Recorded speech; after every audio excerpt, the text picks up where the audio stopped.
وہ علوم جو سید اعلیٰ حضرت رحمۃ اللہ علیہ کو فیض نبوت سے حاصل ہوئے، تو ان میں سے ایک وقت کی بھی ضرورت ہے، اور یہاں پر خصوص بالخصوص اس معاشرے کی ضرورت ہے۔ سید اعلیٰ حضرت رحمۃ اللہ علیہ نے جو بیان کیا، آج ہر بندہ اس کو بیان بھی نہیں کر سکتا۔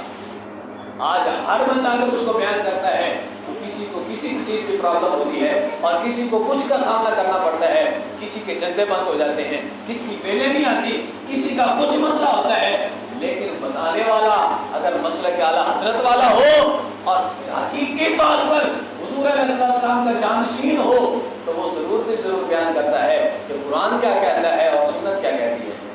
قرآن کیا کہتا ہے اور حدیث کیا کہتی ہے۔ تو آج وقت کی ضرورت ہے۔ سید اعلیٰ حضرت رحمۃ اللہ علیہ نے جو قرآن پاک سے، جو احادیث مبارکہ سے قوانین کو وضع کیا اور قوانین کو بنایا اور اس مسلمہ امت تک پہنچایا، ان قوانین میں سے ایک قانون یہ ہے، اور یہی نظام عالم کی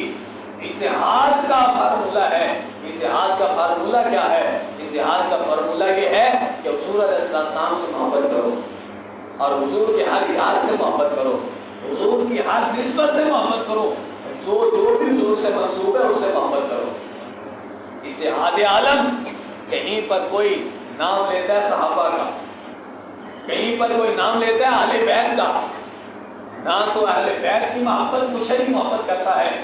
اور نہ ہی وہ صحابہ سے محبت کرنے والا شرعی محبت کرتا ہے، بلکہ ایک کو مانتے ہیں دوسرے کو نہیں مانتے۔ سید اعلیٰ حضرت رحمۃ اللہ علیہ نے فرمایا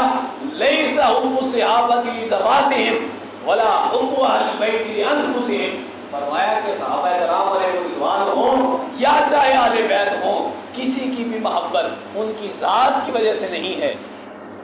کسی کی بھی محبت ان کی ذات کی وجہ سے نہیں ہے۔ یہی اتحاد عالم کا فارمولہ ہے کہ ایک اسٹیٹ ایران کی ہے، ایک سعودی عرب کی ہے،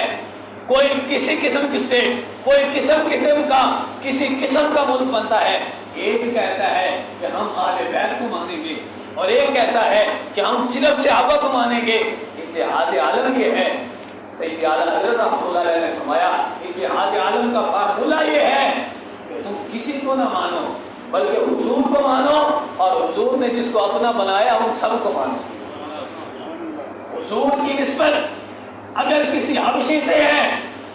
تو تم حبشی کو بھی اپنا امام مانو، اگر حضور کی نسبت کسی پتھر سے ہے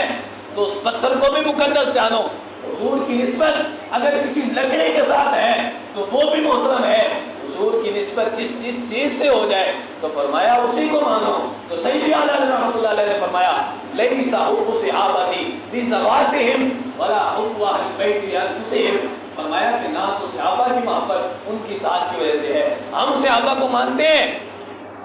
حضرت ابوبکر صدیق کا نام ہم دل و جان سے لیتے ہیں، حضرت فاروق اعظم کا نام دل و جان سے لیتے ہیں، عثمان غنی رضی اللہ تعالیٰ عنہ کا نام دل و جان سے لیتے ہیں، مولا کائنات مشکل کشا حضرت مولا علی رضی اللہ تعالیٰ عنہ کا نام دل و جان سے لیتے ہیں، لیکن اس کا سبب کوئی ان کی ذاتی جائیداد نہیں، ان کی ذات نہیں، بلکہ ان کا نام اگر ہم لیتے ہیں تو وہ فقط ایک ہی نسبت ہے، وہ ہے نسبت رسول صلی اللہ علیہ وسلم۔ فرمایا کہ لیس حب الصحابۃ لذواتہم ولا حب اہل البیت لانفسہم، اہل بیت سے بھی محبت فرض ہے، اور پھر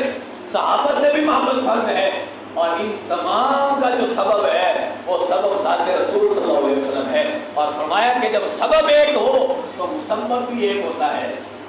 کسی شے کا اگر سبب ایک ہو تو مسبب بھی ایک ہوتا ہے۔ تو فرمایا کہ اہل بیت کی محبت اور صحابہ کی محبت کوئی دو الگ چیزیں نہیں ہیں،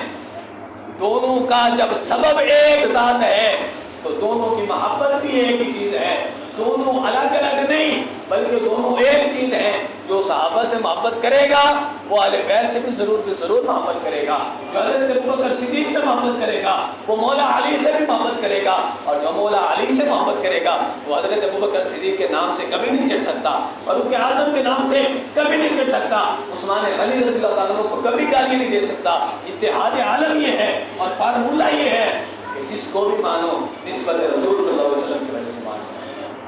اور فرمایا کہ تمام بل حبہم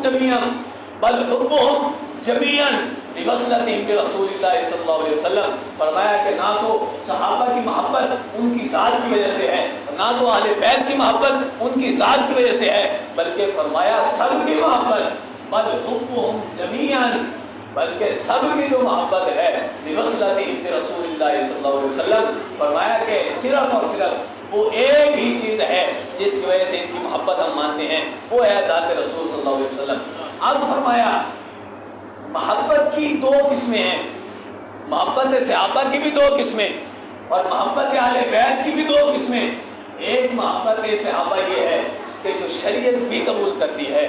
اور ایک محبت وہ ہے جو غیر شرعی ہے۔ اسی طرح اہل بیت کی محبت ایک وہ محبت ہے جو محبت شرعی ہے، جو شریعت بھی پسند کرتی ہے، اور ایک وہ محبت ہے جو غیر شرعی ہے۔ فرمایا کہ اہل بیت کی جو محبت ہے وہ شرعی تب بنے گی کہ جب اہل بیت کی محبت بھی ہو، ساتھ ساتھ صحابہ کی بھی محبت ہو، اور محبت صحابہ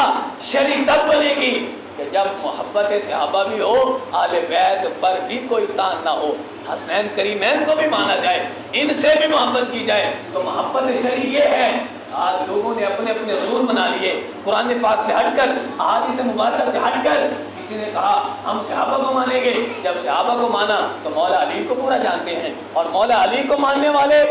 مل لا کر انہوں نے کیا کیا؟ انہوں نے تو حضور علیہ السلام کی ذات کا لحاظ نہ رکھا۔ آج کتنے ایسے لوگ ہیں کہ جنہوں نے کہا کہ ہم اپنے آپ کو سید یعنی اپنا جو شجرہ نسب ہے وہ حضور علیہ السلام تک نہیں پہنچاتے، بلکہ وہ حضور علیہ السلام تک پہنچانے کے بجائے حضور علیہ السلام کے صحابی حضرت مولا علی رضی اللہ عنہ کے والد ابو طالب تک پہنچاتے ہیں۔ حقیقی طور پر شجرہ تو وہ ہے کہ حضور علیہ السلام کی بیٹی تک پہنچتا ہے، اور حضور علیہ السلام کی بیٹی وہ جگر کا ٹکڑا اس کے واسطے سے حضور علیہ السلام تک پہنچتا ہے۔ اور کوئی وہ بندے ہیں کہ جو صحابہ کا نام لیتے ہیں، کہتے ہیں کہ ہم صحابہ والے، لیکن معاذ اللہ اہل بیت کا نام ہی نہیں لیتے، اہل بیت سے چڑھتے ہیں۔ لیکن سنی وہ ہے، مسلک اعلیٰ حضرت یہ ہے کہ تم نے صحابہ سے بھی محبت کرنی ہے، اہل بیت سے بھی محبت کرنی ہے، اور فرمایا اہل سنت کا ہے بیڑا پار، اصحاب حضور نجم ہے اور ناؤ ہے عطرت رسول اللہ کی۔ فرمایا کہ محبت اہل بیت اور محبت صحابہ یہ ہے، اور مسلک اعلیٰ حضرت یہ ہے۔ فرمایا کہ اگر کشتی اصحاب حضور ہیں، اگر کشتی حضور علیہ السلام اصحاب یعنی سید عالم نے فرمایا کہ اہل سنت کا ہے بیڑا پار، اصحاب حضور نجم ہیں اور ناؤ ہے عزت رسول اللہ کی۔ فرمایا کہ اگر تم کشتی کے اندر سوار ہو، اور کشتی کے اندر جب سوار ہو تو تم نے راستہ دیکھنا ہو تو ستاروں سے راستہ دیکھا جاتا ہے، اور ستاروں کے ذریعے سے سمت معلوم کی جاتی ہے۔ فرمایا کہ اگر کشتی حضور کی اہل بیت ہے تو ستارہ چمکنے والا اہل بیت نہ صحابہ کرام علیہ رضوان ہے۔ تو اس وجہ سے دونوں سے محبت، اور دونوں کی محبت شرعی کب بنے گی؟ کہ جب دونوں کی محبت کا سبب صرف اور صرف ایک مانا جائے گا، اور وہ محبت کا سبب کون ہے؟ ذات رسول صلی اللہ علیہ وسلم۔ لہذا مسلک اعلیٰ حضرت اور مسلک اہل سنت یہ ہے کہ کسی کو کسی کی ذات کی وجہ سے نہ مانا جائے، کسی کو کسی کی ذاتی جائیداد کی وجہ سے نہ مانا جائے، ذاتی سٹیٹس کی وجہ سے نہ مانا جائے، بلکہ کسی کو بھی ماننا ہے وہ ذات رسول صلی اللہ علیہ وسلم کی وجہ سے ماننا ہے۔ تو وہ اصول اور وہ نظریہ سید اعلیٰ حضرت رحمۃ اللہ علیہ نے ہم تک پہنچایا، اور آج اس مسئلے کو بیان کرنے کی ضرورت ہے۔ کوئی بیان نہیں کر سکتا، وجہ یہ ہے کہ ماحول ایسا بن چکا ہے کہ ہم صحابہ کا نام لیں تو اہل بیت کا نام لینے والے چڑھتے ہیں، اہل بیت کا نام لیں تو صحابہ کا نام لینے والے چڑھتے ہیں۔ تو ہم صرف اور صرف یہ کہیں گے اہل بیت بھی ہمارے دل کے اندر، اہل بیت کی محبت بھی ہمارے دل میں، اور صحابہ کی بھی محبت ہمارے دل میں۔ اس کی وجہ یہ ہے کہ حضور علیہ السلام کے بارے میں، حضور علیہ السلام سے محبت ہمارے دل میں ہے۔ تو جب حضور علیہ السلام سے محبت ہوگی تو کوئی کسی صحابی کا نام لے کر کسی اہل بیت کے فرد پر تان نہیں کرے گا، اور اہل بیت کا نام لے کر کسی صحابی کو نشانہ نہیں بنائے گا۔ لہذا دعا ہے